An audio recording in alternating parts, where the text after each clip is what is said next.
We're going to look at how to visualize your internal link structure with Screaming Frog SEO Spider. The fact that this can happen is amazing. What we need to do is we're going to wait until this crawl is done, and then we're going to go up to visualizations. This visualizations tab here, we can see a lot of interesting ways that they visualize the internal links. Click on visualizations and then click force directed crawl diagram. This can take a while to load on a complex website, but wow, just look how pretty that is. I love when Screaming Frog added this. It's absolutely incredible.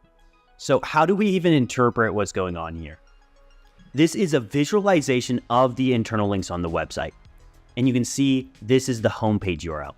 So each one of these circles is a page on our website, and how big it is determines how much authority or power is on that page, how much page rank is on that URL.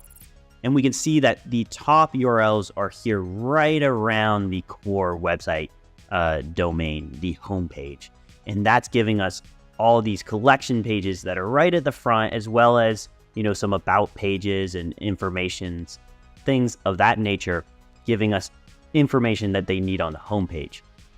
We can see all these lines pointing out to where they link to different pages. And particularly these collection pages, like if you look at this one, it's linking out to products.